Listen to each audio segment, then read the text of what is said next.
दोस्तों, चौथी शताब्दी में यानी आज से तकरीबन 1600 साल पहले यूरोप के रोम में एक व्यक्ति पैदा हुए जिनका नाम था वैलेंटाइन, जो कि आगे चलकर चर्च के पादरी भी बने। समय के साथ साथ वैलेंटाइन भारत के साहित्य में रुचि लेने लगे। तो जब वैलेंटाइन भारतीय साहित्य से प्रभावित हुए तो वो अपने देश के गांव-गांव घूमने लगे और जाकर लोगों से अपील करने लगे कि सभी युवक युवतियों को संबंध बनाने से पहले शादी अवश्य करनी चाहिए। दोस्तों, यहाँ एक बात मैं आपको बता दूं कि यूरोप में शुरुआत से ही डॉग लाइक रिलेशनशिप्स का दौर रहा है। यहाँ 7 जन्म तो छोड़ो, 7 महीना साथ निभाने की परंपरा भी नहीं रही।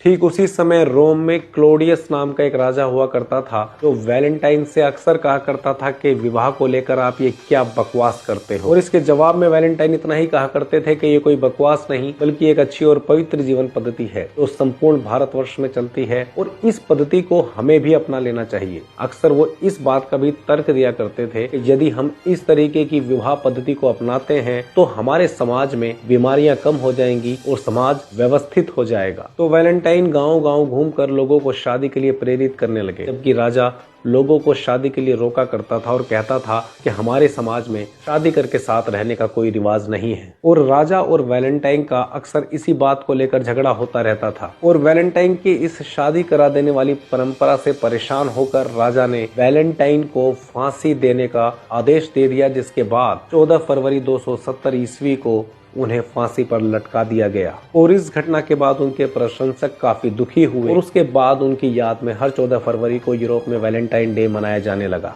और अब पूरे यूरोप में वैलेंटाइन डे मनाया जाता है, जबकि वो आज तक भी शादी के बाद साथ रहने वाली परंपरा को ठीक से नहीं समझ पाए। लेकिन उनके देखा देखी हम लोग भी वैलेंटाइन डे मनाने लगे, जबकि हमारे यहाँ शादी करके साथ रहने की ये परंपरा न जाने कितने सालों से है। और विडंबना देखिए कि वैलेंटाइन यूरोप को भारत की पवित्र विवाह विचारधारा से जोड़ना चाहते थे, उल्टा हम लोग रिलेशनशिप्स के नाम पर वहां की अपवित्र और पशु रूपी परंपरा से जुड़ते जा रहे हैं। आए दिन जिस तरीके की घटनाएं पति और पत्नी के रिश्ते को लेकर सामने आने लगी हैं और रिलेशनशिप के नाम पर लड़के और लड़कियां जिस तरीके से साथ रह रहे हैं, तो ये कहना कोई अतिशयोक्ति नहीं होगी कि आजकल के लड़के लड़कियों में प्रेम और विवाह के विषय को समझना मुश्किल ही नहीं असंभव हो गया है। जहां एक तरफ हम लोग अपने देश के मूल त्योहारों को मनाना भूलते जा रहे हैं, वहीं वैलेंटाइन डे जैसे त्योहारों को हमने मनाना शुरू कर दिया है।